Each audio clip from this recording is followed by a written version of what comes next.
Bonjour tout le monde, bienvenue à notre émission Le Doc Mayou et José, libres et sans tabou. Bonjour Doc. José, meilleures salutations. Chers abonnés, vous êtes les bienvenus. Il arrive à l'occasion, aux grands mots, les grands maîtres.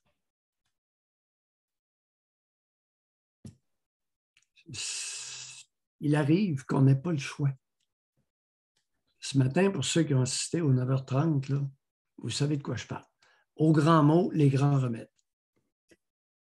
Alors, vous savez, lorsqu'aux États-Unis, 2 années de suite, il y a une baisse de l'espérance de vie, c'est extrêmement sérieux.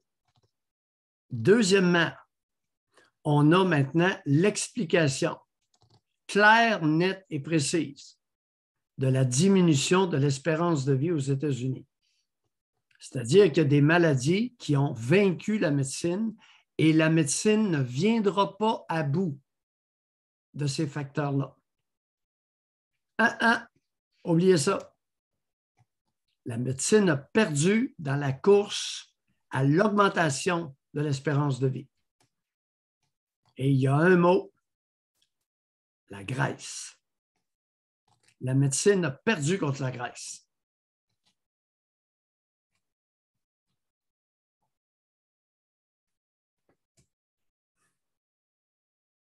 Pour ceux qui n'étaient pas là, complément d'information, c'est dans le sens qu'avant ça, les gens pensaient qu'en prenant des pilules, ils allaient rester au même niveau que ceux qui font attention à leur santé, pas de pilules. Sauf que là, c'est dépassé. Solide. Solide.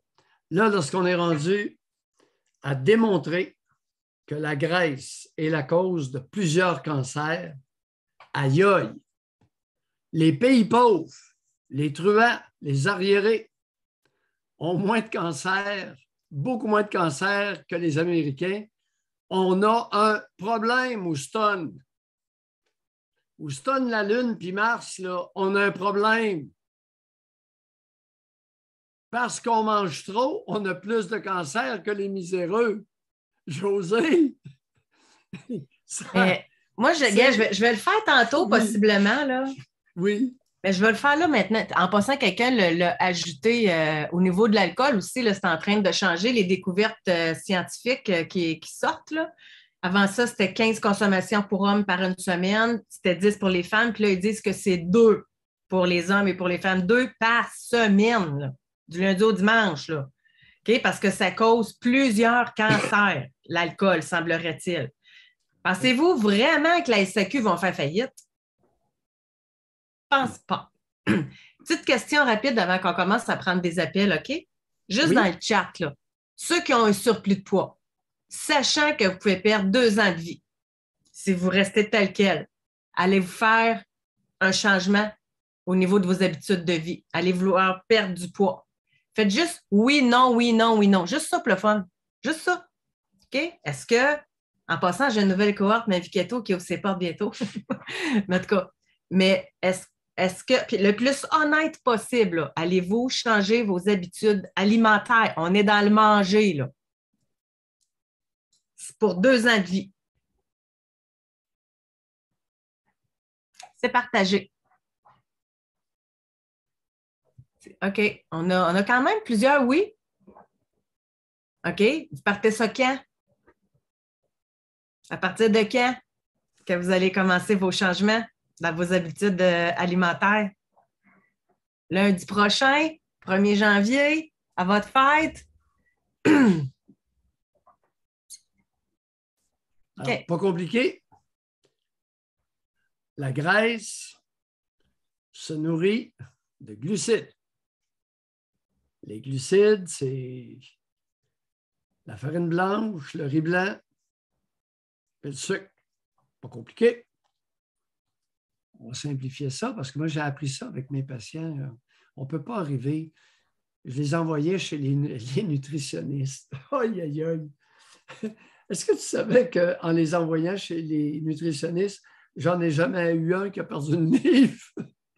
Je me suis tanné il y a 30 ans. Je dis non, non. Là, il va falloir que je trouve une autre façon. Ça fait longtemps que je gosse après ça. C'est pour ça que j'en parle avec une certaine assurance. Ben, moi, je n'aimais pas ça que mes patients en psychiatrie deviennent gros.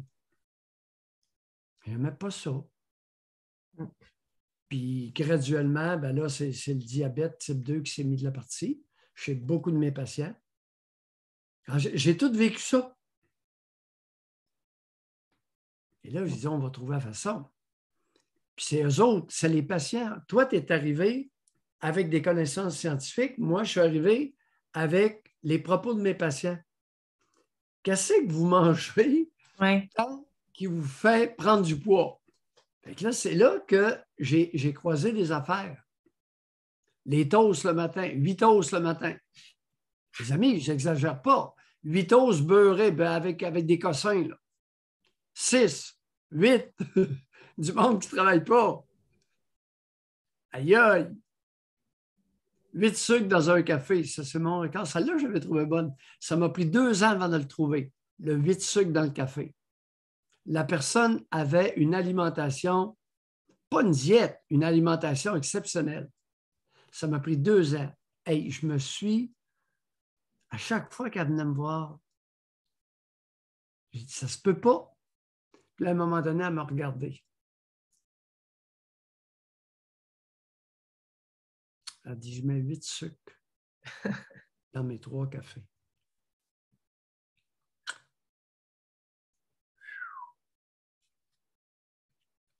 Huit cuillères à thé de sucre dans un café, savez-vous ce que ça fait? Ça fait à peu près ça de sucre par café. Dans le fond 8 cuillères. C'est une cuillère à table? Une cuillère à thé. Une cuillère à thé? Oui, une cuillère à thé. 8. Ça fait... Ça commence à faire du stock, là. 3/4 de pouce dans le fond de la tasse. Toi, tu es experte là-dedans, là. Tu sais, transférer la crème glacée. Chacun, mais ce qui était compliqué, c'est de recouper tout ça. Tu comprends? Fait qu'il y en a qui c'était plutôt le sucré, d'autres la caisse de pizza, les pâtes. Il y en a que c'est les chips. Ben oui, les chips. Fait que là, puis là, à un moment donné, j'ai recoupé ça. J'ai dit, je l'ai. Les 3 P, le sucré, et j'ai rajouté le maudit riz blanc. Ça, le riz blanc, ça m'a pris du temps. Jusqu'à temps que quelqu'un m'apprenne, Josée, qu'elle achetait ou qu'il se vendait du riz blanc à la poche de 25 livres. Savais-tu ça, toi? Je ne savais pas ça. Moi, je pensais que ça se met en petite boîte. Uncle Ben. Ah ouais. C'était pas ça! À la poche! Tu sais, quand tu es rendu à acheter du riz blanc là, à la poche, ça veut dire que tu en manges. Ouais. Alors, 2 voies différentes, on a convergé, on s'est rencontrés et au grand mot, les grands mèdes, les gros n'ont qu'à bien se tenir. Et les grosses, je ne vous lâcherai pas. OK. On a Rémi qui est avec nous. Bonjour, Rémi. Bonjour, est-ce que vous m'entendez bien? Oui. Rémi. Merveilleux. Je vous ai appelé lundi de l'Utah aux États-Unis. J'étais dans le désert, ça l'a coupé malheureusement. Oui. Je ne sais pas si vous vous rappelez de moi. Parce qu'à rebord ce que vous dites sur les Américains, je suis ici présentement et c'est assez impressionnant le gras qu'il y a ici dans la nourriture et tout. C'est vraiment fou. Ceci dit, je vous avais appelé concernant ma fille. Je vais faire un petit topo rapide, là, vu que ça avait coupé la dernière fois pour ceux qui réécoutent aujourd'hui. Je suis né dans les Témoins de Jéhovah, j'ai 35 ans. J'ai réussi à quitter cette secte-là quand j'avais 21 ans, presque 22. Je me suis marié à 18 ans dans les Témoins de Jéhovah. Là, quand on veut une copine, ben, il faut se marier. Alors, je me suis marié à 18 ans. Attendez un peu, elle n'est pas trop vite. Pourquoi qu'il faille que vous vous mariez à 18 ans? Les relations sexuelles dans les Témoins de Jéhovah hors mariage ne sont pas permises. Fait qu'une alors, le mariage à 18 ans pour pouvoir se mettre, copuler. Exactement. Oui. Puis dans cette religion-là, le mariage est de plus en plus jeune. Tu as du 16 ans, tu as du 17 ans. Puis c'est ça, c'est vraiment triste de voir ça. Ceci dit, de là est né... Les autres, il n'y a pas nécessairement de la tristesse. Écoutez, ma mère s'est mariée à 17 ans, elle n'a jamais regretté. Lâche-moi la tristesse, c'est pas une question d'âge. Une question de génération aussi. Ceci dit, de là est né une enfant. Comment? Ma fille de cette relation-là est né un enfant de ce mariage-là. Oui. Moi, quand j'ai quitté les Témoins de Jéhovah, la mère et moi, ça a été terminé. Alors, ça a fini là. Ma fille, j'ai eu la garde partagée avec elle. Attendez un peu. Quel âge avait votre fille lorsque vous aviez 22 ans et avez quitté les Témoins de Jéhovah? À peu près 6 mois. Aïe, aïe, aïe. Ouais. Moi, je n'étais plus capable de vivre d'un Témoin de Jéhovah. Fallait que je quitte ça. J'étais en train de me tuer par en dedans. C'était un choix difficile. Moi, je voulais rester avec la mère, mais la mère ne voulait pas. Elle s'était regarde, si tu ne restes pas avec Jéhovah, ben c'est terminé. Fait que j'ai choisi ma vie. Donc, je suis parti. J'ai vu ma fille tout durant, écoute, là, elle va avoir 13 ans le mois prochain. J'ai vu ma fille jusqu'à ses 9 ans, 2 week-ends sur 3. C'est sûr que c'était un peu plus, j'essaie de pas utiliser l'anglicisme, là, mais un peu plus difficile parce que sa mère l'élevait d'un Témoin de Jéhovah. Moi, de mon bord, j'essayais juste de ne pas mettre de religion dans rien, ni l'opposer. C'est juste d'être libre et de vivre selon nos principes.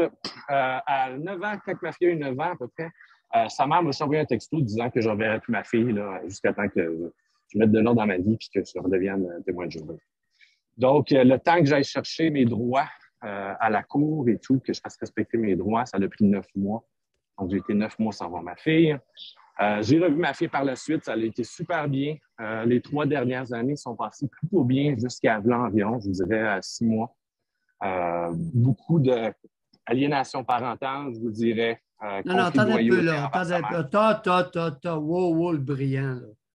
Là, votre fille est rendue à quel âge actuellement? Elle va avoir 13 ans le mois prochain. Bon, OK. OK. Elle a 12 ans. Bon. Oui. Alors, elle est encore à l'âge de 12 ans. Mm-hmm. Oui. Et là, concrètement, qu'est-ce qui se passe avec votre fille? Là? Ben, écoute, avoir une psychologue depuis un certain temps. Avec ma fille, je vois des fois chez le psychologue avec elle. Ma fille vit beaucoup d'anxiété via le fait de venir chez nous parce qu'elle mentionne souvent qu'elle va être détruite si le jour du jugement arrive pendant qu'elle est chez nous. Fait que sa psychologue me l'a bien verbalisé et confirmé que il y a un gros conflit de loyauté, de l'aliénation parentale. Ah, lâche-moi. Là. Hey, je vous demande-tu ce qu'un psychologue vous a dit? Écoute, on dirait que vous êtes tiqué là-dessus, ce maudit conflit de loyauté-là. Écoute, elle ne juste pas être délirante. Sacrément. Bon, alors là, vous nous dites quelque chose. Votre fille croit que si le jugement dernier se produit, elle va être détruite si ça arrive pendant qu'elle est chez vous. Est-ce que j'ai bien compris? Exactement. Il n'y a pas de conflit de loyauté, espèce de... Il n'y a pas de conflit de loyauté là. On appelle ça une idée surinvestie. Et possiblement délirante. Bon. Façon de voir, c'est parce que moi, pourquoi je vous dis ce mot-là, je vous l'explique. C'est que c'est quelque chose qui lui est inculqué par sa mère. Donc, Rémi, vous êtes plate. Vous avez une grande trappe, puis vous êtes plate. J'essaie de vous amener sur un terrain intelligent, puis avec votre grande trappe, vous fuckez à patente. Je vous écoute. Bon, merci de vous taire un petit peu. Essayez de réfléchir en même temps que vous parlez, OK? Alors, vous nous dites que votre fille, qui a 13 ans, c'est une adolescente maintenant, fait de l'anxiété et une anxiété très particulière. Ouais. Elle craint que ces jugements derniers arrivent et qu'elle est chez vous, qu'elle soit détruite. Exactement. Ça fait combien de temps qu'elle croit ça, là, fermement?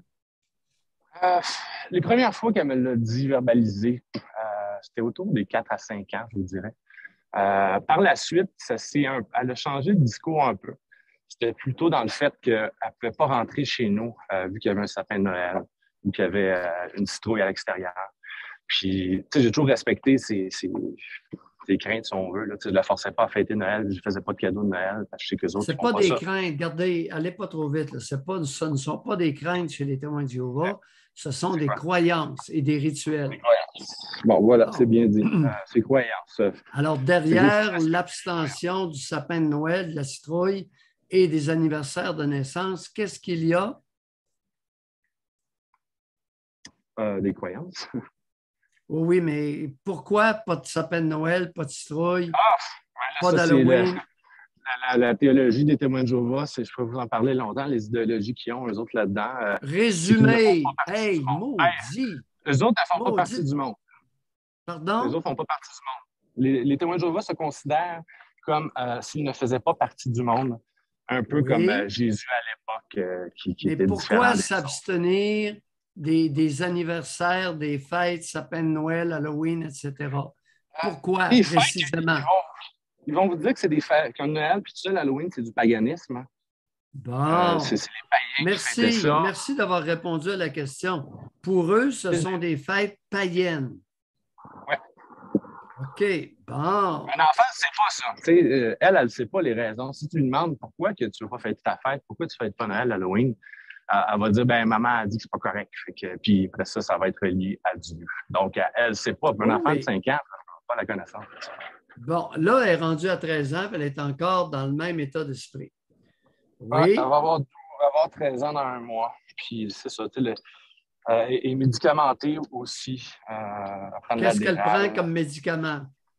Sa mère lui a donné de l'Adderall avec leur médecin de famille. En fait, c'est pas un médecin de famille, c'est une infirmière bachelière, je pense. Prescrit de l'Adderall, 30 ou 40 mg. On dirait que ça la gèle complètement. Là. Elle prend ça depuis à peu près 4 ans, je pense. 4-5 ans. Eh boy. Ouais. Ouais. Alors, elle est au speed. L'Adderall, les amis, c'est une amphétamine. C'est une amphétamine. Alors, elle est sur le speed. Bon, avec les effets que ça peut lui procurer. C'est curieux Est-ce qu'elle en prend 7 jours par semaine? 7 jours par semaine, puis il ne faut pas sauter une fois, là. C'est important. Oui, 7 jours par semaine. Alors, je dois vous informer, ceux qui sont à l'écoute, ceux qui vont écouter l'émission, qu'à 7 jours par semaine, l'effet de l'Adderall se perd en grande partie à cause du phénomène d'accoutumance rapide du speed. Alors, est-ce que votre fille présente un manque d'appétit? Oui, elle ne mange pas beaucoup. Ça vient avec, là. Je me suis bien informé sur l'Adderall. Est-ce qu'elle est de combien elle pèse et quelle taille a-t-elle? Elle mesure 5 pieds 6, 7. Puis je vous dis, écoute, elle est très mince. Elle n'est pas maigre, elle est très mince. Là. Je ne pourrais pas vous dire son poids. C'est-à-dire, elle pèse à peu près combien? Je ne pourrais pas vous dire, je ne suis pas super bon là-dedans. Moi, je suis un gars de 6 pieds 3, je pèse 200 livres. Elle doit peser 95 peut-être, je ne sais pas. Aïe, aïe, aïe. Ouais, pas très grosse. 95, c'est maigre, là, à sa grandeur. Là. Ouais, pas grosse. Ouais. Et est-ce qu'elle rapporte des problèmes d'endormissement? Est-ce qu'elle a de la difficulté à s'endormir le soir? Il lui donne une autre pilule le soir pour s'endormir, qui est supposément un complément de l'Adderall. Je n'ai pas le nom avec moi, malheureusement. Un complément. L'Adderall n'a pas de complément, cher ami. Ben, c'est ce qu'on m'a dit. Laissez-moi vous dire que peu importe la salade qu'on vous a servie, écoutez, après 43 ans de psychiatrie, l'Adderall n'a pas de complément. Ça n'existe pas. Moi, je n'ai pas vu son médecin. Moi, je suis exclu de sa vie. Hein. Je suis complètement exclu. Sa mère m'exclut de toutes les décisions. Fait que moi, j'étais contre ça pour multiples raisons. Est-ce que je vous ai demandé si vous étiez pour ou contre? Est-ce que vous savez qu'est-ce qu'elle prend? Est-ce qu'elle dort chez vous? Est-ce qu'elle amène ses pilules? Faudrait que je re-regarde. Là, ça fait un moment qu'est-ce que vous faites dans la vie? Vous êtes irritant en sacrament. Qu'est-ce que vous faites dans la vie? Irritant, qu'est-ce que vous voulez dire? Vous êtes irritant, oui. Dans un échange, vous êtes vraiment irritant. Je ne sais pas si vous êtes comme ça avec votre fille. Non, je vous dirais que je suis bien nerveux de vous appeler. C'est la première fois que il est nerveux! Maudit énervé, taisez-vous, c'est pas compliqué. OK. Je vous écoute. Sacrement! Qu'est-ce que vous faites dans la vie? Dans le milieu artistique. Pardon? Dans le milieu artistique. Ouais. La trappe ne vous arrête pas? Non, pourtant, je ne suis pas bavard dans la vie. Vous êtes dans la vente ou quelque chose comme ça, le faire-valoir? Non, du tout. Je suis un artiste. OK. Je ne suis pas quelqu'un qui Quel groupe d'âge vous êtes rendu? J'ai 35 ans. Vous avez, pardon? Mi-trentaine? Mi-trentaine. Et là, vous nous appelez, pourquoi ce matin-là? La question, j'ai deux questions. Je me demande, est-ce que cette situation-là, tu sais, ma fille, là, je l'ai dit lundi, vous n'avez peut-être pas compris. V'là environ 2 mois, elle m'a dit qu'elle ne voulait plus me voir, plus me parler, puis que c'était terminé. Fait que ma question, et là, ça fait 2 mois, je n'ai pas réécrit et tout. La question, est-ce que je laisse ça comme ça? Merci, bonne soirée, puis j'attends qu'elle revienne, peut-être, ou non. Surtout, Une fois de temps en temps, avec la trappe que vous avez, vous n'êtes vraiment pas attrayant. Mais Doc, Vous avez comme je tellement... vous dis, je suis bien nerveux. Je suis bien nerveux. Dans la vie, je ne suis pas Hey, comme ça. êtes-vous sur le speed? Non, je ne prends pas de drogue. Prenez-vous une drogue quelconque? Non. Médicaments, vivance? Non, rien. Comme je vous dis, je suis nerveux, puis dans la vie, je ne parle pas beaucoup en général. Cette situation-là vient me chercher beaucoup. Ça me rend bien émotif. Réponse C'est à peut-être pour tout. ça que... Ouais. Je serais curieux de vous entendre dans un échange avec votre fille. Vous devez être énervant en sacrement. Écoutez, on est habitué d'écouter du monde qui nous appelle, là, qui sont nerveux, parce que c'est la première fois qu'ils appellent. Vous, c'est même pas la première fois, là. Oui, c'est la première fois que je vous ai appelé lundi, mais ça l'a coupé, comme je vous dis. Ben non, vous n'aviez pas appelé avant, vous, concernant votre fille? Non, c'est la première fois que je vous appelle. Lundi matin de cette semaine, je vous ai parlé 1 minute et demie, mais ça l'a coupé, malheureusement. OK. Alors là, votre fille ne veut plus tellement vous voir. Elle vous a dit qu'elle ne voulait plus, mais elle est venue quand même? Non. C'est là 2 mois, ça a été un texto disant qu'elle ne voulait plus venir me voir, puis c'était terminé. Tu sais. Oui. Puis c'est ça. Fait que ma question, c'est est-ce que je laisse ça comme ça ou une fois de temps en temps, je lui envoie un petit texto, lui dire que je pense à elle, que je suis là pour elle, s'il n'y a pas que ce soit. Mais c'est ça. Je me demande beaucoup le rôle du père là-dedans, c'est quoi? Puis qu'est-ce qui serait bien de faire? Bon, vous savez, c'est toujours bon de souligner son anniversaire, même si vous ne pouvez pas lui envoyer de cadeau, parce que c'est contre ses croyances religieuses ou contre celles de la mère. Vous pouvez toujours profiter d'une occasion quelconque pour la texter. Oui, ça, c'est toujours bon. Est-ce qu'elle vous a interdit de texter? Non. Là, depuis quelques mois, je vous dirais peut-être 6 mois, là, je vois que c'est sur une pente descendante qu'elle vient beaucoup moins à la maison. Non, regardez, elle répond moins aux textos. Non, Rémi, je pense que vous avez un séjour à faire avec vous-même. On a beau vous dire de vous dégazer, de parler moins, d'essayer de réfléchir, ça ne sert à rien. Vous n'êtes pas capable d'échanger, mettez pas ça sur le dos de la nervosité. Vous êtes vraiment irritant. Et si vous êtes le moindrement comme ça avec votre fille, elle ne veut plus rien savoir. Écoutez, je suis un adulte habitué et vous méritez singulièrement. Alors, comme quelqu'un dit, réécoutez-vous, s'il vous plaît, réécoutez votre... Essayez de comprendre l'ABC d'un échange avec un être humain. L'autre question était quoi? Attendez un peu. Là, ça ne doit pas être tenté bien. Oh, non, je n'ai pas de problème. Il n'y a pas de problème avec ça. Je suis bien ouvert à critique. Oui, je sais. Vous n'avez pas le choix. La deuxième question, c'est tout simplement est-ce que je ne lui réponds. En fait, j'arrête de communiquer avec elle ou de chercher à communiquer avec elle en respectant son choix. Là. Si, je reprends mon dernier point, si vous n'êtes pas bloqué, si elle ne vous interdit pas de la texter intelligemment, avec modestie, de temps en temps, de lui souligner que vous pensez à elle, puis que si elle en exprime le désir, si ça lui tente, elle est la bienvenue pour des activités que vous savez qu'elle aime.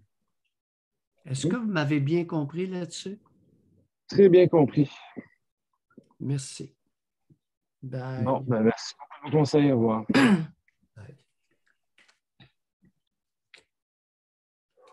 On a Jérémy qui veut réagir. Bonjour, Jérémy. Bonjour, vous m'entendez? Oui. Jérémy. Je voulais amener un commentaire suite à l'appel précédent. La mère de mes enfants, qui était ma conjointe là, pendant 8 ans, avait déjà un garçon quand je l'ai rencontré, de 4-5 ans. Oui. Et je l'ai adopté, en guillemets, comme père adoptif. Là, j'ai accompagné mon ex-conjointe dans l'éducation de cet enfant-là pendant 8 ans. Oui. Son père était assez problématique, là. Et j'ai une expression que j'aime bien utiliser, justement, qui est l'attrait plutôt que la réclame. C'est-à-dire, il y avait une sorte de bataille entre la mère et le père, c'est-à-dire vers qui l'enfant va aller rester à temps plein. C'était une garde partagée. On avait changé de ville. Et la première année, ce qu'on avait fait, ce que j'avais suggéré quand elle me demandait mon opinion, c'était laisse l'enfant choisir. Il avait 12 ans à ce moment-là. Puis, laisse-le choisir. Mais nous, ce qu'on va faire, c'est on va faire une chambre qui va être attirante pour lui, avec des choses qui l'intéressent, un milieu de vie favorable. Puis quand il va venir à la maison, justement, on va faire des activités qui vont lui plaire. Il aimait aller à la bibliothèque, il aimait aller voir des sports, faire du sport, faire du patin. Fait que, tu sais, pas trop jaser avec lui de questions sur son père, puis comment ça se passe chez son père. Tu sais, toute cette dynamique-là là, d'essayer de voir s'il y a de l'aliénation parentale, ça ne sert à rien. Puis, il est allé rester chez son père en 6e année et, drôle d'hasard, en secondaire 1, il a décidé de venir rester chez nous. Parce qu'il était mieux chez nous. Il avait la paix. C'était ce que j'avais à dire. Si ça peut aider l'appelant précédent. Merci, Jérémy. On se rend compte en tout point. C'est correct. Rien à rajouter. Tout a été dit. On a Mimi qui est là. Bonjour, Mimi. Bonjour, José. Bonjour, Doc. Est-ce que vous m'entendez bien? Oui. Parfait. J'appelle aujourd'hui parce que dans les dernières semaines, j'ai fait beaucoup de réalisations. Mon cerveau est comme en trombe parce que je suis enfin capable de voir les choses pour ce qu'elles sont. Oui. Je vous ai appelé, Doc, la dernière fois, là, puis je vous ai parlé de vaudou, puis je me suis réécoutée et je sonnais, je me reconnaissais pas. On dirait que c'était pas moi qui parlais parce que je sonnais exactement comme la folle qui croit genre que tout va se régler parce que Dieu, puis blablabla, mais que je l'ai mis sur les esprits. J'ai cringe intérieurement, j'ai tremblé intérieurement. J'étais là, mais c'est qui parle? Parce qu'on dirait pas que c'était moi. Puis je pensais vraiment que j'étais trop intelligente pour me laisser embobiner par tout ça. Puis finalement, ben, nope. J'ai en fait réalisé que en faisant beaucoup de réflexions, en échangeant beaucoup avec d'autres personnes qui sont ouvertes d'esprit, que j'avais toujours été en fait athée et que la raison pour laquelle j'avais été embarquée, en fait, c'est quasiment la même chose qui arrive à tout le monde, c'est l'endoctrinement. Donc, j'avais quoi, 14, 15 ans quand ça a commencé? Parce qu'avant ça, quand j'étais jeune, j'allais à l'église, puis j'y croyais pas du tout, là. Mais pas une seconde, là. Donc je savais qu'il y avait quelque chose là, puis j'ai jamais été chercher parce que je me disais, ah ben, c'est pas grave, ça va s'expliquer plus tard. Parce que je faisais beaucoup de ça. Évitement, déni, le problème va s'arranger si quelqu'un d'autre m'aide au lieu de moi-même. Tu sais, aide-toi et le ciel t'aidera. Là, moi, c'était attends que quelqu'un vienne t'aider, puis après ça, tu t'aideras. Maintenant, c'est sûr que c'est complètement le contraire. C'est juste que avec tout ça, je me rends compte que l'endoctrinement a été facile parce que j'étais délaissée, donc extrêmement négligée par et ma mère et mon père. triste, en dépression, puis que je voyais même pas le bout du tunnel. Moi, là, j'ai vu cette personne qui est venue me dire, ah ouais, regarde, je peux arranger tous tes problèmes avec ça. Puis moi, ben évidemment, je voulais rentrer dedans parce que j'étais comme, ah mon Dieu, j'ai tellement de problèmes. Si tu me proposes une solution, mais je vais la prendre, ta solution. Puis la solution facile, ça amène plein de problèmes après, n'est-ce pas? Alors que quand on prend la solution difficile, la vie devient plus belle après. Ça Là, peut... Oui, depuis 3 semaines, je suis oui, en colère tous les jours, toute la journée. Oui, c'est vrai, d'autres émotions passent, etc. Mais là, je suis en colère de tout le déni que j'ai fait pendant tout ce temps-là, puis comment j'ai continué de laisser ma famille me ramener vers le bas alors que je le voyais, j'avais les faits devant mes yeux qu'ils n'étaient pas bons pour moi. non, oui, mais à une différence près. Même si les faits étaient devant vos yeux, vous ne les avez pas vus. Vous aviez un Exactement, bandeau sur les yeux. exactement. Attention, il y a Donc, une je le savais, nuance. mais Oui, je ne l'intégrais pas. Puis là, en c'est ce ça. moment-là, je suis en train de Oui, l'intégrer, puis ça m'énerve en tabarnak. oui, Donc, là, il y a eu l'enterrement de mon cousin, justement, en fin de semaine. La oui, dernière fois, j'avais appelé, j'en avais parlé un peu, mais là, je vais y aller un peu plus en détail parce que, justement, ça m'a fait remettre les choses en perspective. oui.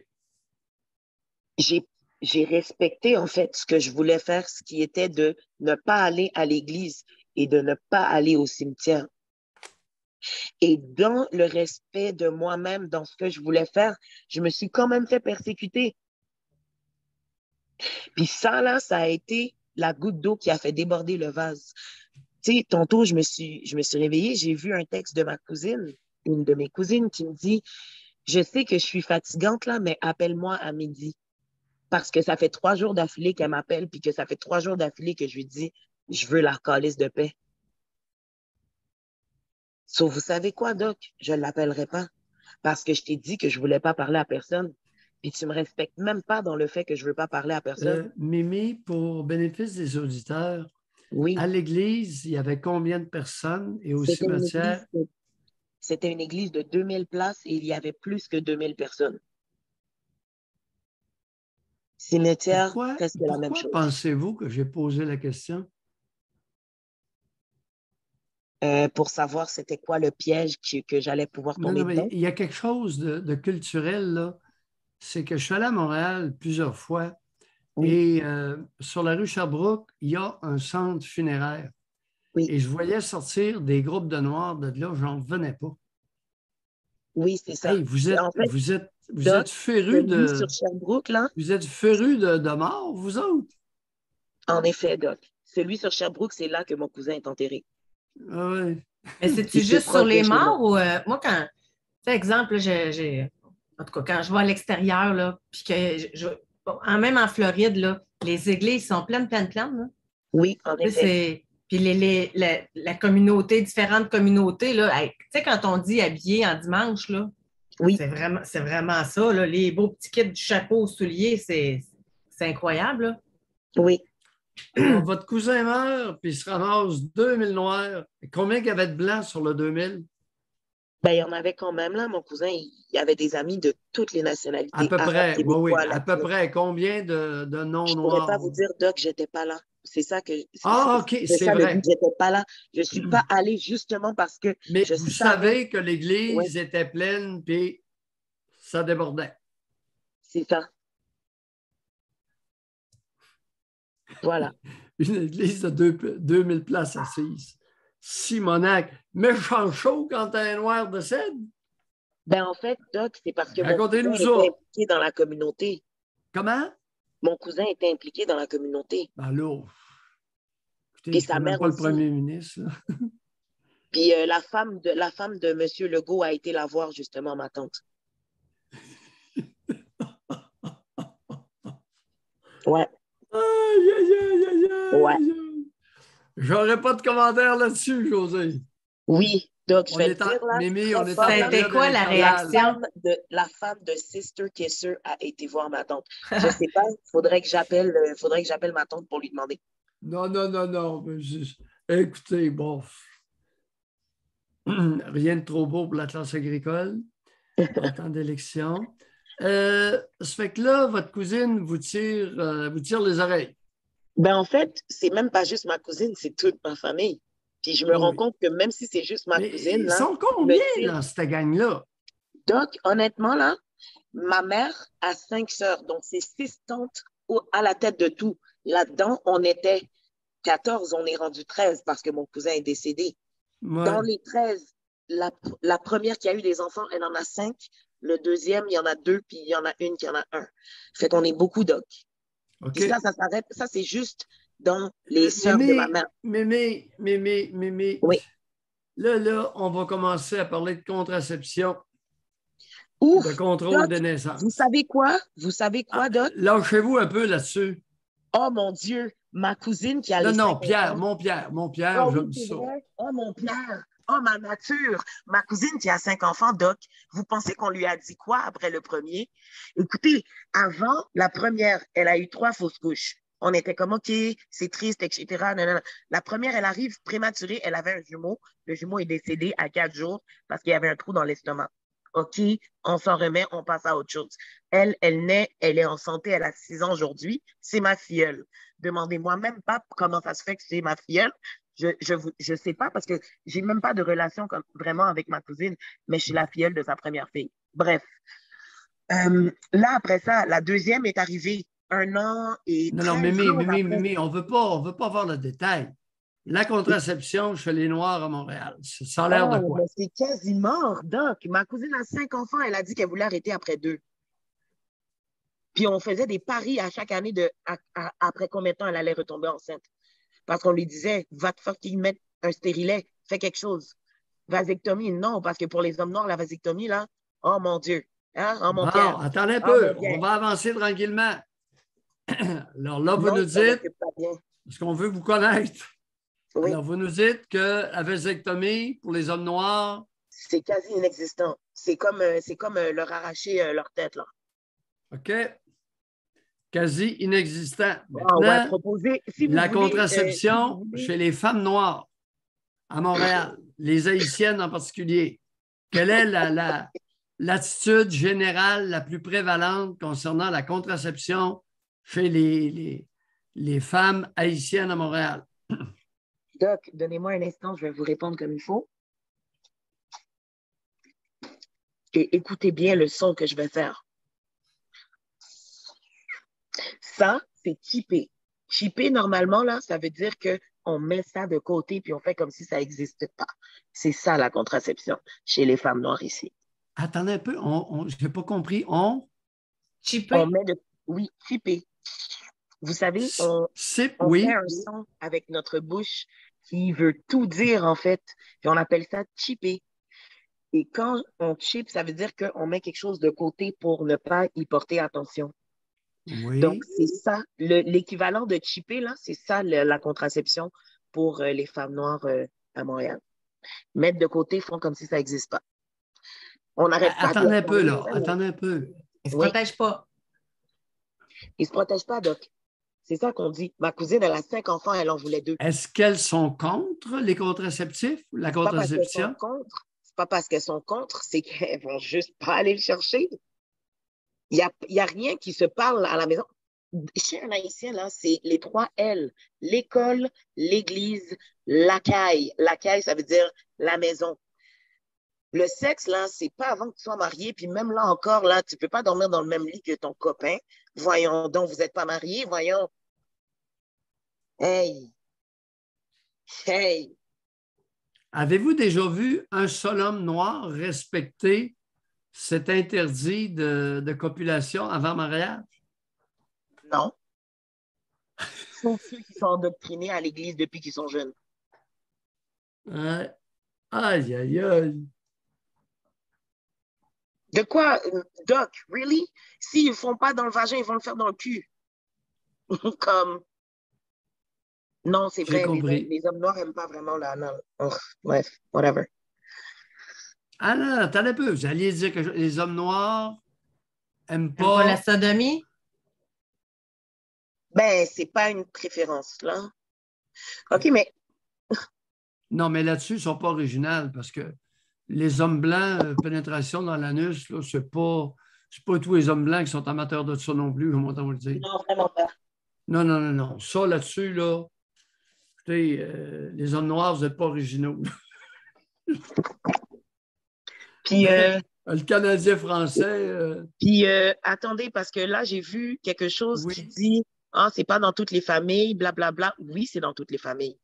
Je ne sais pas ce dit Mimi dans le chat, là, parce que j'étais la seule Mimi avant, là. Mais oui, c'est dans toutes les familles, OK? Le déni, là, puis on va se mettre les voiles devant les yeux, puis ah, c'est juste les Blancs qui font ça dans leur famille, là. C'est pas vrai, OK? Les agressions, il y en a partout. L'autre jour, là, Madame Sophie, elle a appelé, là, pour parler de son inceste. Mais moi aussi, j'en ai une histoire. Puis quand elle a appelé, là, puis que les gens, ils parlaient dans le chat, là, OK, pour dire que, ah, ouais, mais elle est lourde, puis ci, puis ça, j'étais comme, hey, elle a vécu 50 ans de traumatisme. Est-ce que vous pouvez, s'il vous plaît? Moi, j'en ai vécu, là, ça fait de 8 à 12 ans, j'ai 30 ans, ça fait 18 ans que je vis avec ce trauma-là. Si j'en parle à quelqu'un, puis que la personne me dit que je suis lourde, là, je vais lui foutre une claque. Moi, je me suis fait violer par mon cousin, OK, mon plus vieux cousin, là, de 8 à 12 ans. Puis c'est des viols qui me faisaient mal à chaque fois parce que non, j'étais pas lubrifiée. Non, j'aimais pas ça. Il me touchait pas, je ne le suçais pas, rien de ça. Il arrivait là, il me couchait là, puis il me disait écarte tes jambes, puis c'est ça. OK? Puis quand je disais non, c'est je vais aller le dire à ta mère. Puis moi, j'aimais même pas ma mère. Fait que comment je pouvais lui dire, ben oui, mais c'est parce que si tu vas le dire, moi, automatiquement, j'étais Attendez, comme, là, ben là, parce qu'il c'est y en a ma qui n'ont faute. pas compris, là. L'agresseur, l'agresseur vous menaçait d'aller vous dénoncer à votre mère. Ouais, C'est pas vous, là, parce que vous l'avez dit vite. Alors, il y a une mésentente chez beaucoup, j'en suis convaincu. L'agresseur, si vous refusiez de vous ouvrir les jambes, ouais. menaçait d'aller dire quoi à votre mère? Que c'est moi, que c'était de ma faute, que c'était moi qui étais venue lui demander. Capoté. José? Ça fait la boucle avec Sophie d'hier. Oui, justement, c'est pour ça que ça m'a énervé quand les gens ils écrivaient ça dans le chat parce que je suis comme guys, vous réalisez même pas là que comme c'est tout le temps comme ça là. Mimi, avez-vous remarqué que c'est rarissime que je réfère aux commentaires du chat? Ah oui, Doc, ben oui. Puis je voulais Mon justement attention est d'abord et avant tout sur la sur la personne qui appelle. personne qui appelle. Exactement. Puis je pense que José fait pas mal la même chose que moi. Ah ouais. On Ah est ouais. centré, on est intéressé par les appelants. Les commentaires sur le chat, libre et sans tabou. Passez Ouais. vos commentaires, mais de là, ce que ça m'influence, moi, je Non, pas du parle pour tout. Ça moi. m'influence pas non plus. Ça m'influence pas non plus. C'est juste que je voulais éclairer sur le fait que c'est très commun. C'est extrêmement commun dans les agressions que l'agresseur, là, il s'amuse justement à dire à l'agressé, hey, c'est de ta faute. Donc, vu que c'est de ta faute, là, puis que tu le sais pas que c'est pas de ta faute, mais je vais te manipuler en disant que ce sera de ta faute, puis je vais te mettre le blâme dessus. C'est Ouais. facile, là. Un enfant de 8 ans, là, qui se fait dire ça, c'est la panique. C'est la panique totale. Moi, je parlais même pas à ma propre Vous génitrice parce que je savez, ne faisais pas confiance. regardez Mimi, Oui, vous m'avez entendu mentionner à maintes reprises pour avoir évalué beaucoup de pédophiles que dans mon bureau ou dans le bureau de la prison, ils me disaient à peu près tous, docteur, c'est la petite qui est venue s'asseoir sur moi. ouais, Je vous le dis, c'est elle la petite cochonne. J'entendais ça.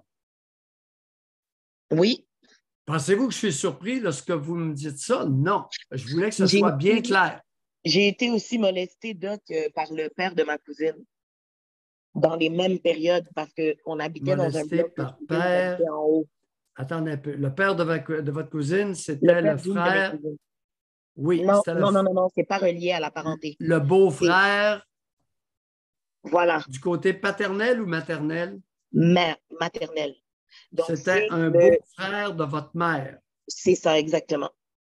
Et qu'est-ce que vous voulez dire par molester? Il m'a fait des cunnilingus quand je dormais, quand il pensait que je dormais.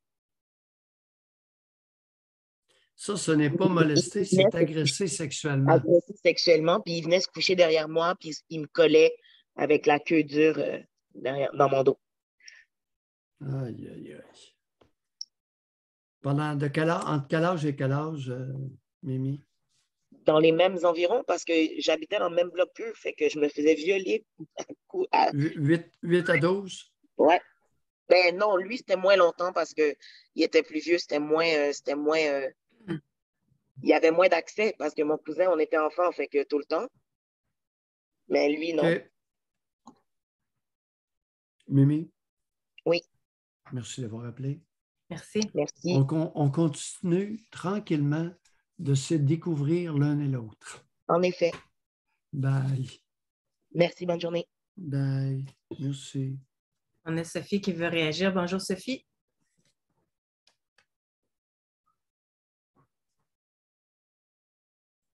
Non, ça ne fonctionne pas. OK. On va parler avec Voltaire. Voltaire, bonjour. OK.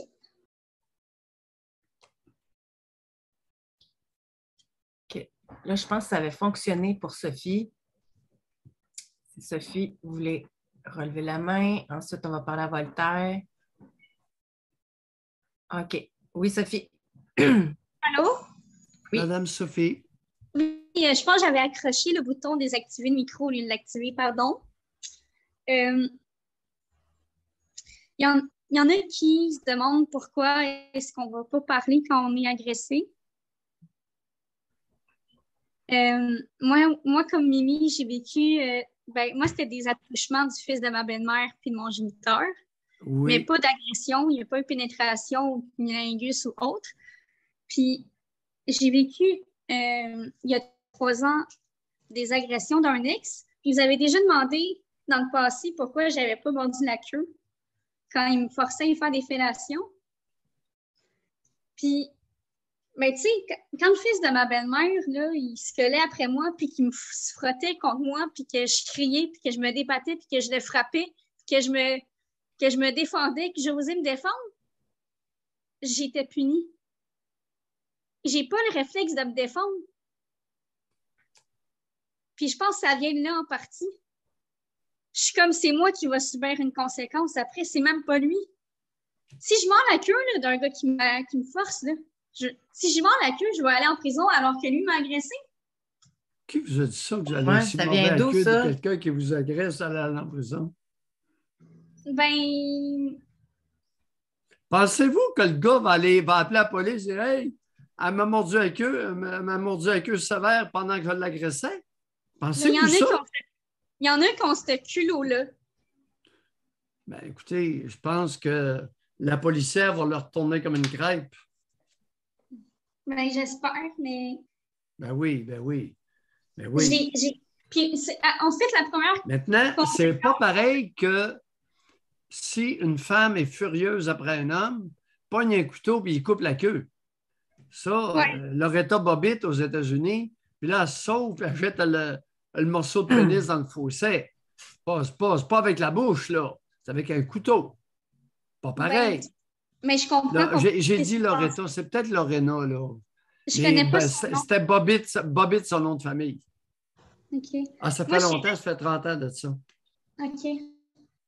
Moi, je sais juste que comme la première chose qui me passe par la tête au moment où cet homme-là me force à y faire des fellations, c'est que si j'essaie de le mordre, il va me colisser des volets. Parce que... Ça peut arriver. Écoutez, je vous dis pas qu'en toutes circonstances, c'est sécuritaire. Parce que quelqu'un pourrait vous tuer, effectivement. Mais moi, c'est ça qui m'a traversé l'esprit. Fait que oui. j'avais pas dans l'idée de le faire parce que de un, il était quand même bien membré. Je pense que j'aurais peut-être eu de la misère. Là. Je vais dire, je vais être transparente. Puis de deux, il mesurait 7 pieds puis genre 240 de muscles. Fait que dans ma tête, il me ramassait si je faisais ça. Pour pas dire qu'il me tuait carrément. Fait que c'est facile de dire. Des contextes. Oui. Oui, c'est facile de dire généralement aux gens de se défendre, mais c'est même pas encouragé. Madame Sophie, vous introduisez un bémol pour lequel j'ai beaucoup de respect. Merci. Ben, c'est ça que je voulais dire. Là, ça... Vous l'avez dit, Chaque cas, Mayou dit, répète, chaque cas cas est un cas d'espèce. C'est-à-dire, chaque cas a ses particularités, ses singularités.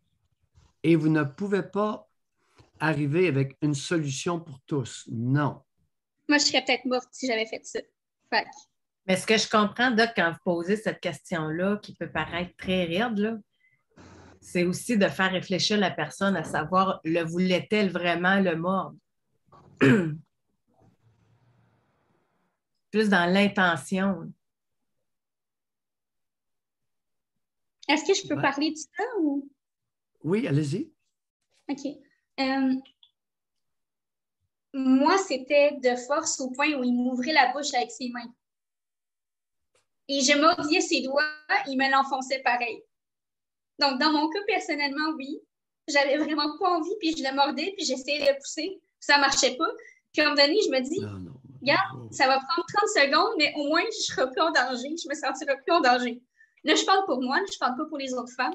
Oui, c'est parfait. C'est parfait comme ça.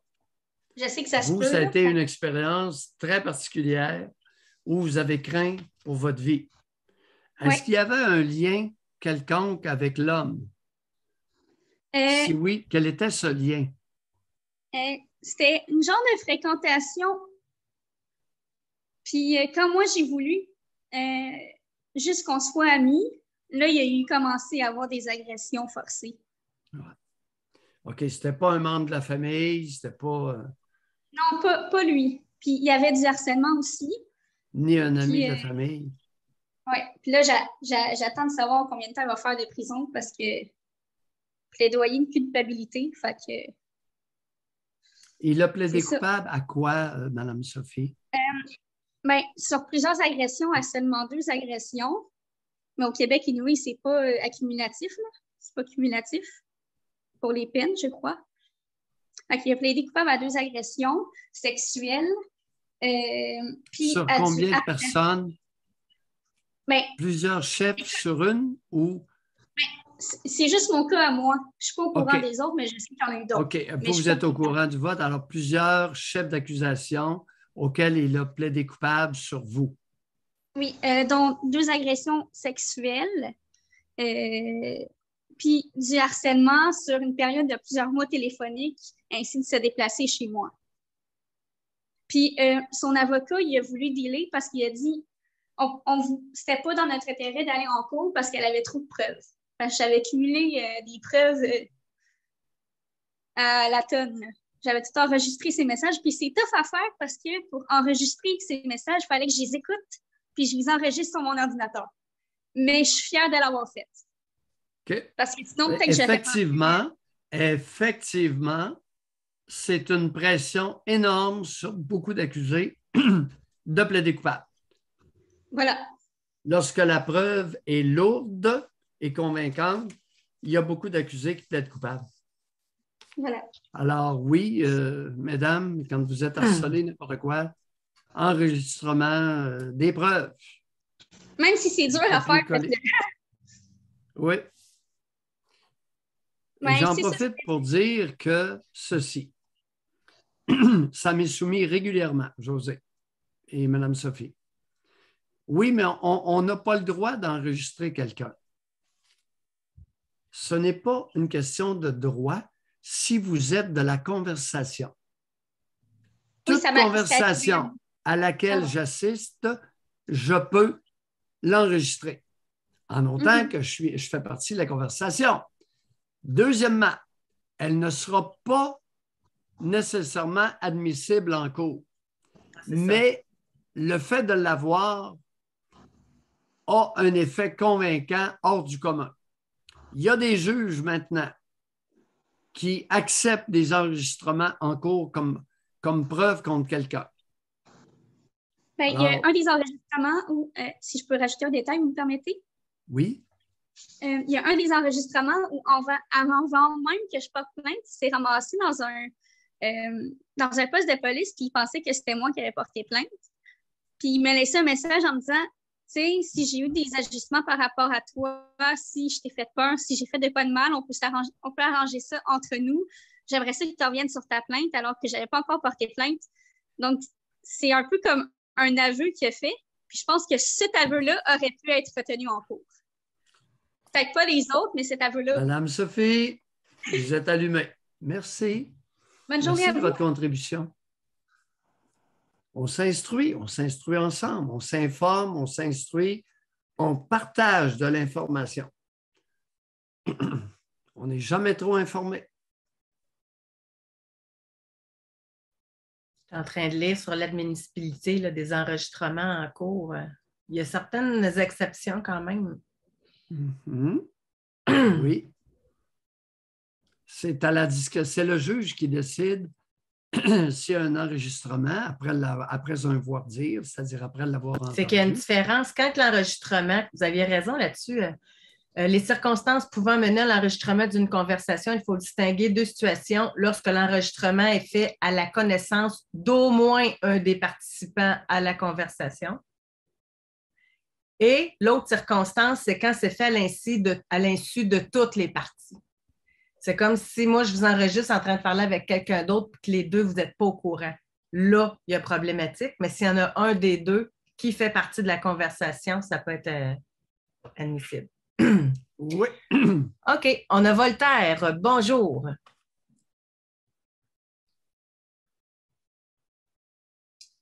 Je vois que le micro est ouvert, mais on ne vous entend pas.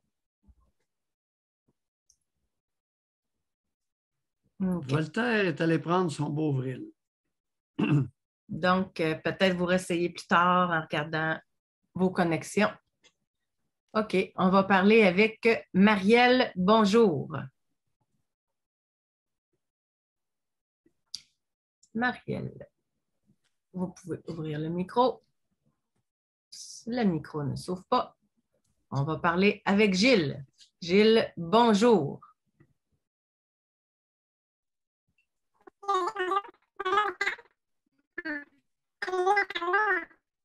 Non, ça ne marche pas malheureusement, Gilles.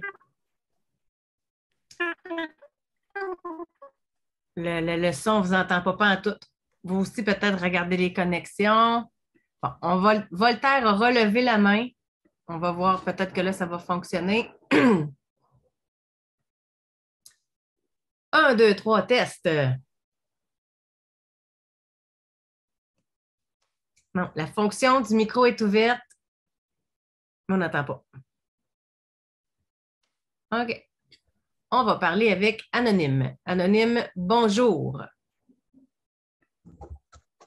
Allô? Oui. Oui, monsieur Alexis. OK, le son est bon?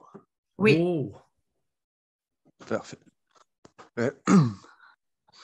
Moi, j'aimerais ça parler un peu de ma job. Dans le fond, hier, je suis au travail quand je vous appelais. Puis, c'est ça. Là, aujourd'hui, je n'ai pas rentré un matin. Fait que, c'est ça. En fait,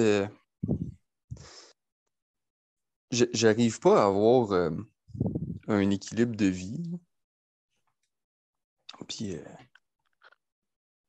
c'est ça. Comme c'est là, je pense que je travaille peut-être un peu trop, mais pourtant, pour moi, je travaille pas tant que ça.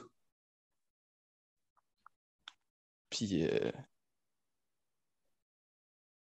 c'est ça. Je me sens comme plus ou moins capable de suivre même un horaire plus normal de travail, disons. Mais j'ai vraiment pas envie d'arrêter de travailler quand même. Je me sens un peu pris. En fait, je me sens pas mal pris. Puis, l'autre chose aussi, c'est que j'ai finalement réussi à trouver une job que j'aime quand même pas mal. Puis Pardon? Vous avez réussi à trouver une job? Que j'aime quand même pas mal. Puis, c'est sûr, j'ai un assez bon boss aussi. Fait que ça, c'est pas pire. Puis, c'est ça. C'est sûr que perdre ça me tente pas vraiment. Puis même si je changerais de job, je ne saurais même pas dans quoi aller. saurais même pas quoi faire.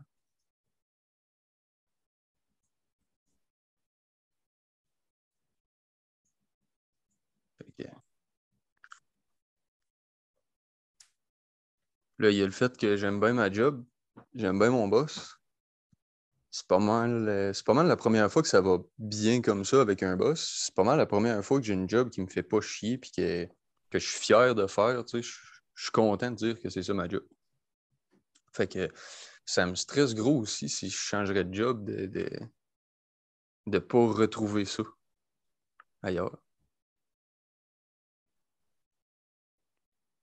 Fait que je sais pas trop. Je pense qu'il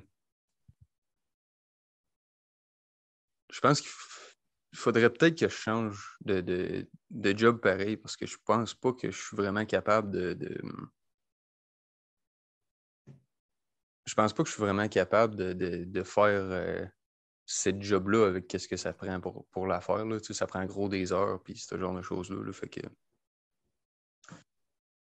c'est ça, je pense pas que j'ai les capacités de vraiment le faire encore longtemps. Là. Mon boss le sait, puis il m'en parle une fois de temps en temps. Tu sais, as-tu le goût de t'en aller? As-tu quoi que ce soit? Tu sais, il me donne quand même beaucoup de latitude pour essayer de s'adapter et que ça soit le moins difficile pour moi. Là. Là-dessus, je peux pas chialer pendant tout. Là. Fait que, Le problème, il est là. OK. Où? Je peux pas chialer pantoute.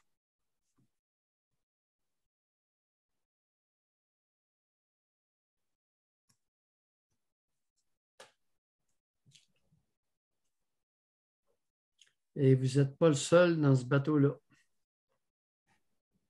Je comprends pas ce que vous voulez dire avec je peux Je pas pensais chialer. que c'était plus fréquent chez les femmes.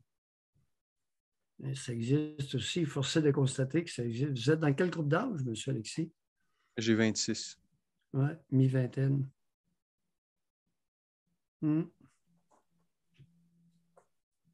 Lamenteux.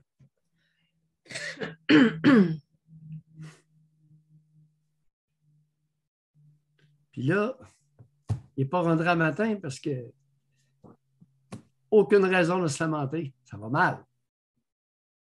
N'est-ce pas, M. Alexis? Ça va mal pour un lamenteux quand le lamentin n'a pas d'éléments sur lesquels se plaindre.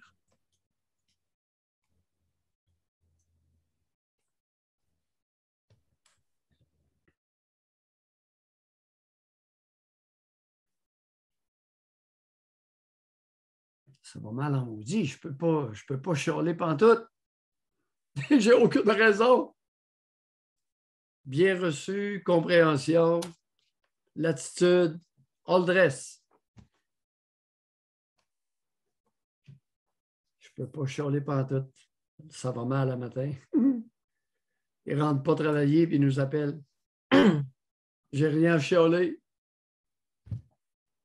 Ça résonne quoi quand vous entendez ça, Anonyme? Ben, je comprends pas tout ce que le doc essaie de dire. Là. C'est difficile de voir vraiment où ce que vous voulez aller avec ça, mais... Ça va nulle part, c'est un constat. Ouais, d'où la raison. Qu'est-ce que vous pensez de mon constat? Je ne peux pas chialer pantoute. Ça va mal à matin.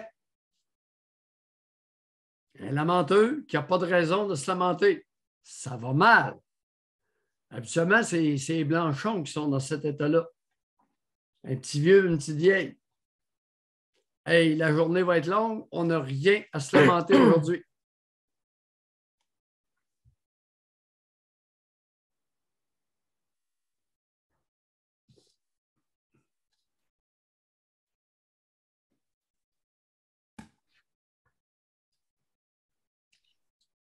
Qui vous a dressé à vous lamenter chaque jour?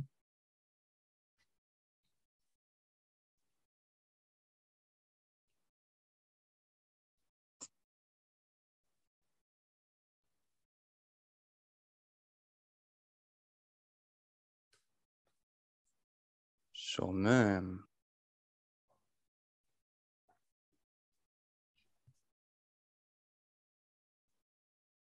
Sûrement mon père. Allez-y.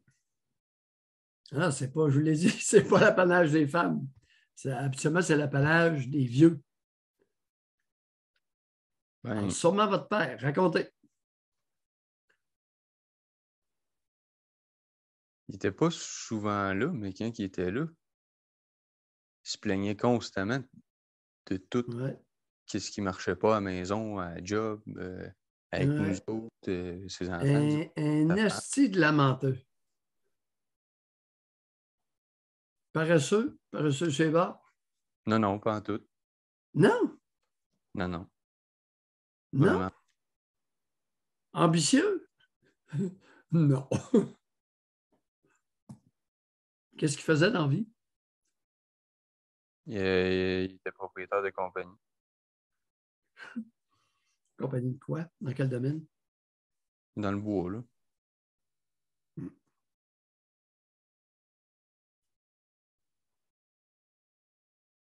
C'est un contracteur forestier.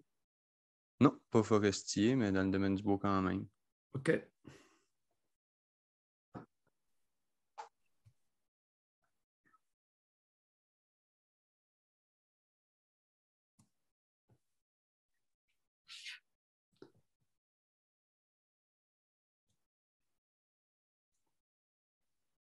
À partir de quel âge que vous avez commencé à l'entendre se plaindre et jusqu'à quel âge? Ben, il se plaint encore aujourd'hui, là. À partir de quel âge? Wow. 4-5 ans certains, 5 ans, je dirais à peu près. Aux alentours de 5 ans. Ouais. Est-ce que vous vous souvenez, entre 5 et 8 ans, l'état dans lequel ça vous mettait lorsque Lamentin se plaignait constamment de tout?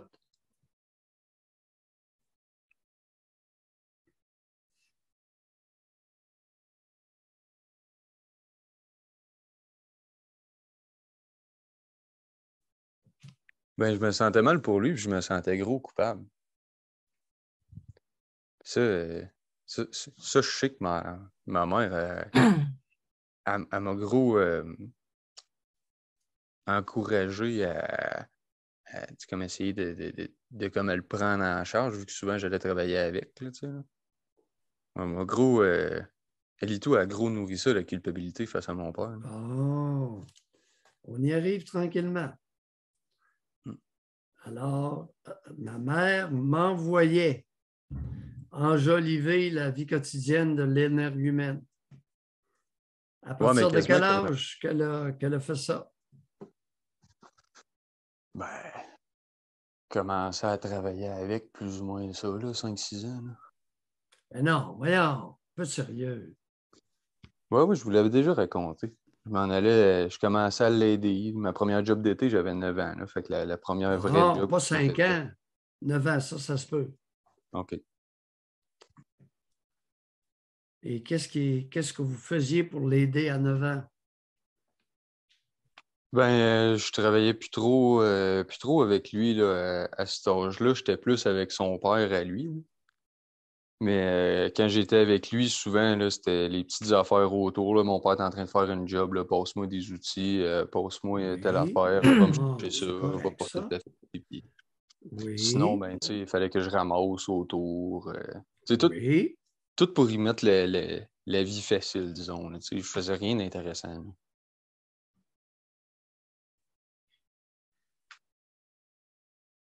OK. On va embarquer là-dedans. Vous l'avez déjà mentionné, on va embarquer là-dedans. Alors, rien d'intéressant pour vous. Non. À l'époque, si vous aviez été ailleurs que là, qu'auriez-vous trouvé d'intéressant?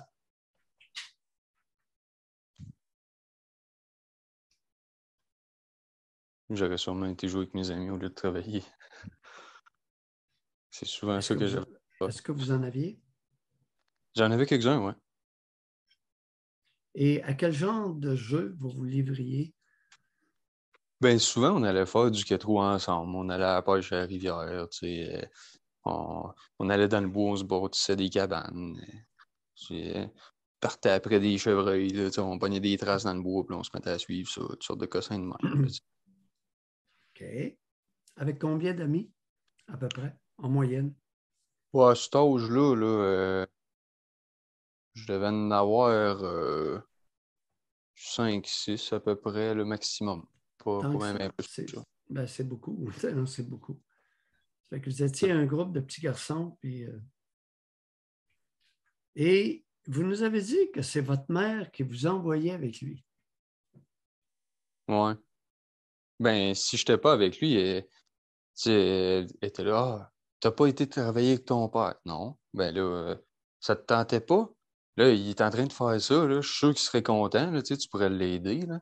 Et moi, ça me faisait chier, ça me tentait pas, là. Puis, ben, sinon, ben, c'était de rester à la maison. Puis là, ben, je pouvais pas faire grand-chose. Elle était comme pas vraiment ben ouverte à ce que je fasse quoi que ce soit. OK. Elle apportait mes sœurs aller voir ses amis, mais moi, quand je le demandais, non, ça marchait pas, là. Ça fitait pas dans son horaire. OK. Elle faisait du taxi pour vos sœurs, Ouais. chez les amis, mais pas pour vous. Ouais, puis c'était pareil, tu sais, il pouvait faire, mettons, des activités parascolaires. Il pouvait aller, mettons, faire des cours de musique, de dessin, de je sais pas trop quoi, là, tu sais. Puis moi, si je voulais faire de quoi, c'était non. Puis quand finalement qu'elle décidait qu'elle faisait de quoi, c'était elle qui décidait c'était quoi mon activité. Tu sais, c'était pas vraiment ce que je voulais faire. Ça pouvait être bien proche, mais c'est pas grave. Là, ce que je voulais, ça marchait pas. Fait qu'elle avait Monsieur trouvé d'autres choses. Alexis, j'aimerais attirer votre attention à la question. Vous avez remonté ça où, ça? L'attitude de la montagne.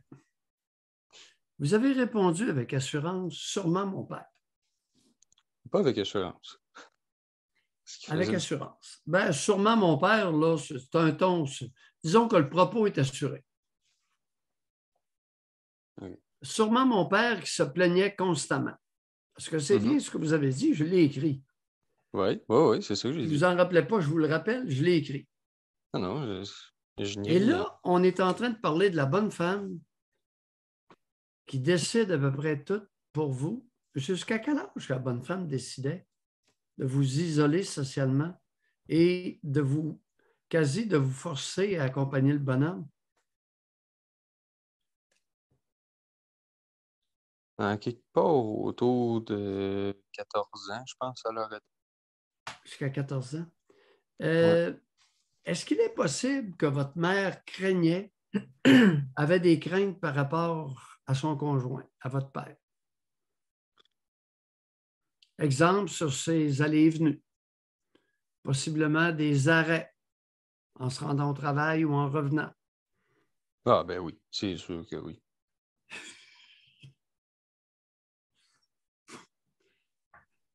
C'est sûr que oui. Ben Allez-y.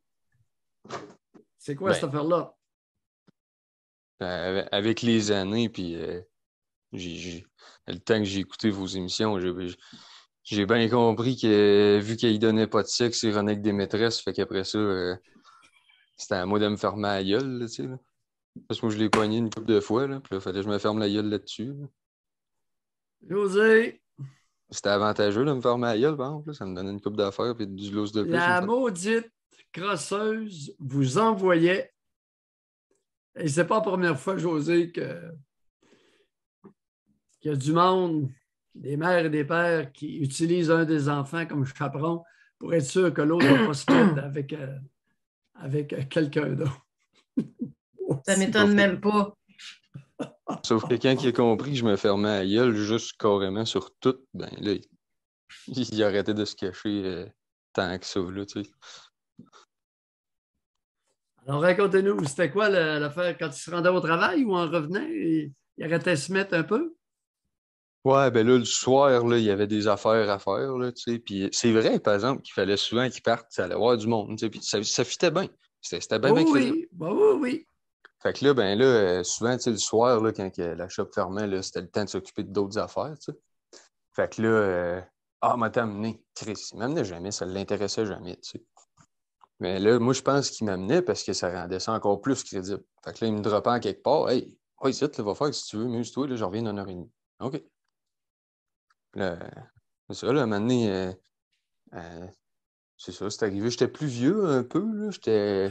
Ah ouais, ça, à peu près 15 ans, 16 ans. Mettons le dernier coup que je me rappelle bien, là. Puis là, ben, c'est parce que lui, comme il fréquentait, mettons, la mère de quelqu'un que j'étais à l'école avec, là, fait que là, ben, vu que je connaissais bien ce gars-là, à un moment donné, on s'est parlé tous les deux. On a bien compris ce qui se passait, là, c'ti. Ils se donnaient rendez-vous ou il arrêtait à la voir chez elle ou comment, d'après vous? Non. Qu'est-ce que... Ben non, il se donnait rendez-vous, là. OK. C'était tout le temps même madame? Je sais pas. Je sais qu'elle, ça a duré un temps. Avant ça, il y en a eu un autre un certain temps. C'est ça. Ouais. Il pognait gros, là, tu sais, des fois, là, j'allais à des places avec, là, tu sais, on faisait... Je me rappelle une shot, là, on faisait juste s'attendre. On s'était assis, mettons, comme dans un centre de restaurant de centre d'achat, je sais pas trop le Christ, tu sais. Puis là, on s'en va rejoindre quelqu'un d'autre, puis là, on arrête de manger avant, puis le temps qu'on s'était assis là, il y a 2 femmes qui sont venues le voir. Oui, mais il faut comprendre qu'une femme qui a des toiles d'araignée, mais qui ne le veut pas. Écoute, comprendre les femmes. Faut comprendre les femmes souffrantes, M. Alexis. il y avait Il y a toute des femmes histoire, qui souffrent. Il y a eu toute une histoire à un moment donné parce que, tu sais, Allez-y. dans les radios, là, des espèces de CB que tout le monde parle, là, tu sais, là, Oui. à la shop, il y a, il y a un employé à un moment donné, c'est une femme, elle l'a dit aux radios, elle dit je t'aime, puis elle l'a nommé. Moi, tout, j'avais un radio, puis j'étais d'une machine, puis je l'ai entendu. J'ai jamais parlé de ça avant là, mais ça avait fait bizarre. Moi, j'ai fermé ma gueule quand ça a sorti à la marde à la shop. Là, mais... Vous savez, M. Alexis, est-ce que vous comprenez le sens de l'exercice d'aujourd'hui? Là, on s'en va en quelque part. Plus ou moins. Honnêtement, plus ou moins. Vous avez blâmé votre père d'être lamenteux. Ouais. Votre père rentrait à la maison, puis il était fru, puis il chialait sur tout. Ouais. Puis là, vous dites, c'est sûrement mon père qui a fait de moi un lamenteux. Parce qu'il se plaignait constamment. Mais là, vous nous racontez que vous avez été instrumentalisé par une maudite folle. Ouais. Est-ce que vous l'avez aimé, votre mère? Oh oui. Mais un peut empêcher l'autre. Son père, il était chialeux. C'est un fait. Oui. Mais il était instrument. Mais à la question qui était le plus chialeux, ça se peut que le père était chialeux. Là. Oui, mais en plus, sa mère l'a instrumentalisé. Elle a ruiné sa vie. Elle a ruiné son enfance. Oui. Bah, plus que l'enfance, Doc, là, comment? Parce que, demandez, M. Alexis, que place avez pris ça, cette attitude-là déplorable? Sûrement mon père. Il se plaignait constamment dès qu'il rentrait dans la maison. Ouais. C'est pas ça la réalité. Oui, le bonhomme se plaignait. La bonne femme vous a utilisé. Elle a gâché votre enfance, votre adolescence, parce qu'elle était jalouse.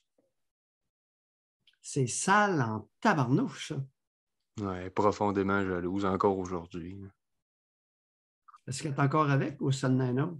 Ben, ça est encore avec. Est-ce qu'il en met encore d'autres, Je sais pas. à votre connaissance? Je ne sais pas. Est-ce qu'il est encore bon? Qu'est-ce que vous voulez dire, bon? Ben, bon sexuellement, est-ce qu'il est encore capable de se faire aller la Il est en graine? forme? Ouais, il était en forme, mais il a gros des problèmes de cœur. Là. Bon. Fait que, tu vois, José, on va te le référer pour tes cliniques. Fait que, mettons, comme au mois de mars, là, j'ai catché quelque chose avec lui. Allez-y. C'est la dernière fois qu'on s'est parlé, moi puis lui. Là. Oui. Puis là, il voulait des nouvelles, là, tu sais, parce que là, ça faisait une couple de mois que j'avais commencé à travailler. Fait que là, Oui. il voulait des nouvelles un peu, tu sais. Fait que là, je commence à parler avec, puis là, lui, il commence à me dire ça, là, qu'à cause de la santé, là, il est obligé de slacker à 80 heures par semaine, puis même là, c'est rough pas mal, puis tout ça, tu sais. Puis Je dis, ah, OK, ouais, je comprends ça, tu sais. Mais là, quand que j'y ai dit que moi, tout, des fois, je faisais, mettons, mon maximum d'heures tournait autour de 70-80 une fois de temps en temps. Pas toutes les semaines, mais de temps en temps. Je l'ai senti dans sa voix que ça l'a fait chier comme le Christ. Puis j'ai compris que pour lui, tu sais, c'était comme bien important de faire plus d'heures que moi puis de travailler plus que moi. Ça le fait chier comme le Christ, là. Puis là, c'est bizarre, là, mais depuis qu'on a eu ça cette comme discussion-là... expression. Ça, c'est du vrai Canadien français. Ça le fait chier comme le Christ. Vous n'avez pas idée, comme dans la tête du Lac-Saint-Jean, cette expression-là était courante lorsque j'étais jeune. En Estrie, sur le bord des lignes aussi, Doc. Hein? Comment? En Estrie, sur le bord des lignes aussi. C'était une expression consacrée. J'étais entre 7, 8, 9, 10 ans, j'entendais ça régulièrement. Il me fait chier en Christ. C'est du vrai Canadien français, ça. Il n'y a pas d'expression anglaise. Ils ont leurs jurons puis leurs expressions. Mais celle-là, là, ça, c'est Canadien français solide. Ouais, c'est toute qu'une dynamique, mon monsieur Alexis. Ouais. Puis là, depuis on qu'on va a eu cette discussion-là, incorporer à bonne femme, là. Mais ouais. moi, c'est l'amour de votre mère là, qui me titille. Ouais. Est-ce qu'elle était belle? Évidemment. Ça, c'est quelque chose qui me... Je sais pas, ça continue à me fasciner un peu. Parce que, tu sais, j'écoute quand même beaucoup vos émissions, tu sais. Ouais. Puis moi, je me suis tout le temps dit que je pouvais pas avoir aimé ma mère parce que je l'ai jamais trouvée bien belle, tu sais. Mais j'ai compris aujourd'hui qu'elle n'avait pas besoin d'être bien belle que ça. J'ai pas besoin de la trouver si belle que ça pour l'avoir aimée pareil, tu sais. Ça m'a pris un petit bout de comprendre ça. Ouais. Et avec quel morceau, quelle partie de son anatomie qu'elle a capté votre attention? Ah, ben, c'est simple. Lâchez-vous. Ben, elle s'est promenée tout nu dans la maison longtemps. J'allais arrêter, je pense, qu'elle avait ça, à peu près 17 ans. 16-17 ans. 16 ans, peut-être bien, je sais pas trop, là, mais dans ce coin-là. Et vous Ça avez l'a arrêté, commencé, oui, les premières fois que vous avez vu ses seins, vous aviez à peu près quel âge?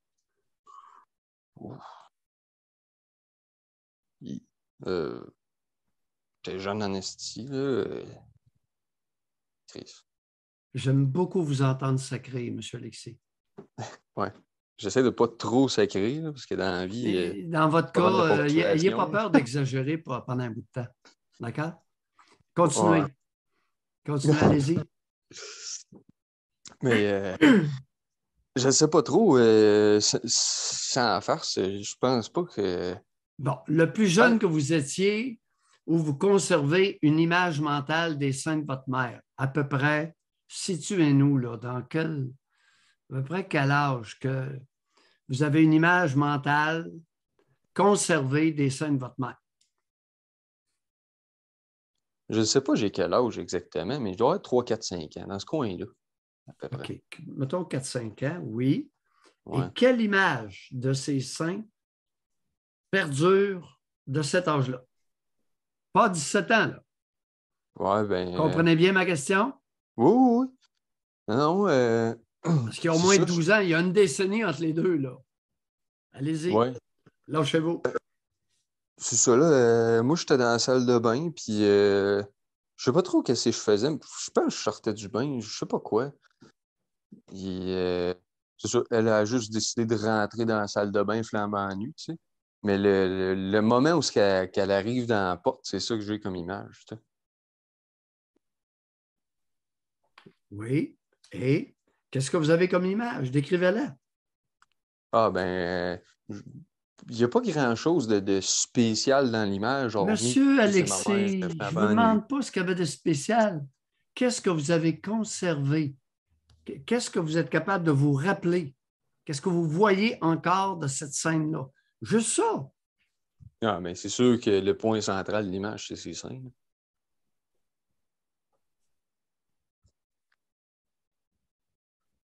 Oui, continuez. Puis, Donc, je sais pas, vous êtes bien parti.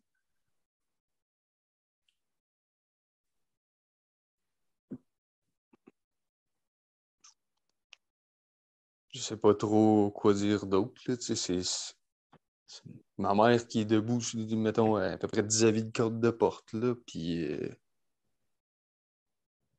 oui, c'est ça. Là, Vous dites qu'elle est nue. Avez-vous vu son pubis? Vous souvenez-vous? Je pense pas. Vous avez regardé uniquement les seins? Ouais. Vous souvenez-vous comment vous vous êtes senti? L'état dans lequel ça vous a mis?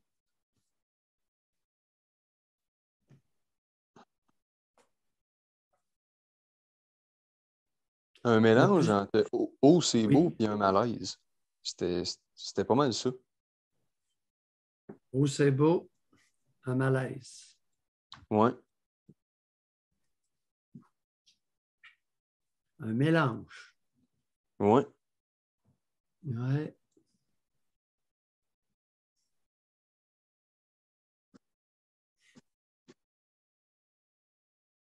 Parlez-nous du malaise. En 2 minutes. Comme Oh, si j'avais oui. pas le droit de. Comme si j'avais pas le droit de regarder ça. Puis encore Ouais. moins de ça. Ouais, pas le droit de regarder Puis encore moins d'aimer. et pas d'affaire là. Ouais. Conséquence possible de oh que c'est beau. Conséquence appréhendée.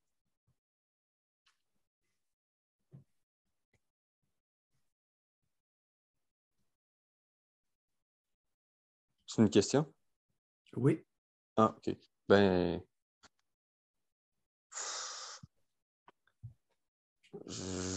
J'ai pas appréhendé de conséquences à ce moment-là. Là. On va penser à ça, puis vous nous rappelez, un de ces quatre, M. Alexis. Conséquences appréhendées dans la tête du petit 4-5 ans. Il voit les tétons de la bonne femme, sont beaux en sacrement. Et là, il y a un malaise. Conséquence du fait de regarder les seins de votre génitrice. Bonne réflexion, M. Alexis. Merci. Bye. Merci de l'appel. Salut.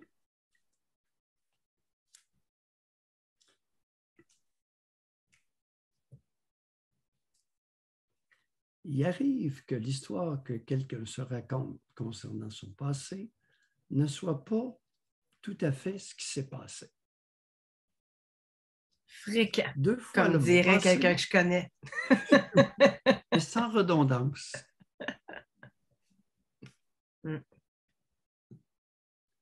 Il est important de regarder le tableau global de ce qui s'est passé, parce qu'autrement, on risque de se raconter un grand mensonge ou tellement peu de vérité qu'on n'est pas plus avancé.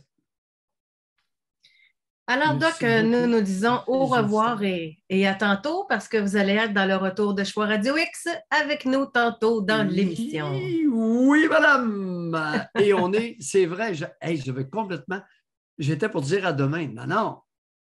C'est jeudi aujourd'hui, là. Bon, jeudi, nous, pour notre émission, c'est ce qui complète notre semaine. Oui. Mais vous allez être cet après-midi dans le retour de Choix à 16h. Et attachez vos trucs. Oui. Avec des ficelles, il ne ventera pas beaucoup. Habituellement, nous verrons. Attachez vos trucs avec la broche, non? Oui. Il ne ventera pas beaucoup. Nous verrons. Mais la brise risque d'être fraîche. À tantôt et bye tout le monde. À lundi. Bye bye. Bye.